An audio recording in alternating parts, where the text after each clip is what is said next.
আসসালামু আলাইকুম ওয়া রাহমাতুল্লাহ। সম্মানিত দিনদার পরহেজগার মুত্তাকি ভাই ও বোনেরা, কেমন আছেন সবাই? আশা করি আল্লাহর অশেষ মেহেরবানিতে প্রত্যেকে ভালো আছেন। খুবই গুরুত্বপূর্ণ স্বপ্নের ব্যাখ্যা আপনাদের আমি জানাবো। বন্ধুরা, আজকের এই ভিডিওতে এমন একটা স্বপ্ন শেয়ার করব যেটা দেখলে আপনি দানশীল হবেন এই লক্ষণ বোঝায়। আপনি দানশীল হবেন, মানুষের মাঝে দান সৎকার করবেন, আপনার দানের হাত অনেক প্রশস্ত হবে। আর সাথে সাথে এমন একটা স্বপ্ন জানতে পারবেন যা দেখলে আপনি কৃপণ হবেন, এটা খারাপ স্বভাব আপনার ভিতরে থাকবে এই লক্ষণ বোঝায়। তো আপনি জেনে সতর্ক থাকবেন ইনশাআল্লাহ। বন্ধুরা, বলা হয়েছে স্বপ্নে তাবির নামক গ্রন্থে আল্লামা মুন্সি রহমতুল্লাহি আলাইহি স্বপ্নে তাবির নামক গ্রন্থে বলা হয়েছে, কোনো ব্যক্তি যদি স্বপ্নে তার বুক প্রশস্ত দেখেন, অনেক বড় আকারের দেখেন, তার মানে সে দানশীল হবে। আপনি যদি আপনার বক্ষ এমন দেখেন, মুখটা যদি প্রশস্ত দেখেন, তার মানে আপনি দানশীল হবেন ইনশাআল্লাহ। আপনি মানুষের মাঝে দান করে যাবেন, সৎকার করে যাবেন, খুবই ভালো একটা লক্ষণ।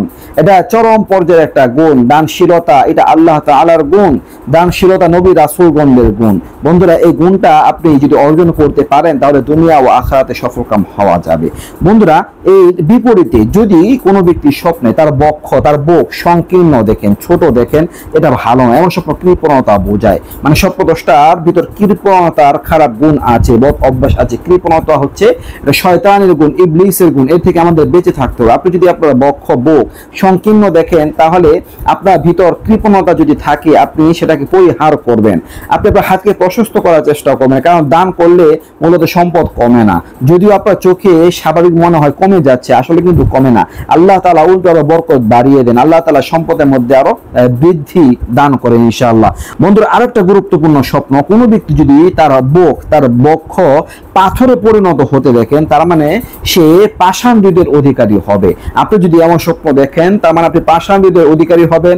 আপনার কলবে, আপনার মনে কোনো দয়া মায়া থাকবে না, কোনো ভালোবাসা থাকবে না, মানুষের ব্যাপারে কোনো নম্রতা থাকবে না, ভদ্রতা থাকবে না, মানুষের প্রতি আপনার মনটা ঝুঁকবে না, এই লক্ষণ বোঝায়। তো আপনি যদি এমন স্বপ্ন দেখেন, সতর্ক থাকতে হবে, সাবধান থাকতে হবে, যেন পাষাণ হৃদয়ের অধিকারী না হন।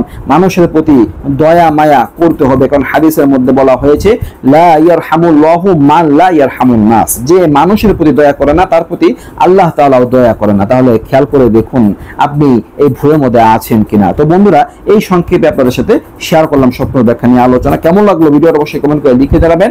নিত্য নতুন আরো ভিডিও পেতে সবাই পাশেই থাকবেন। এই পর্যন্ত আসসালামু আলাইকুম ওয়া রাহমাতুল্লাহ।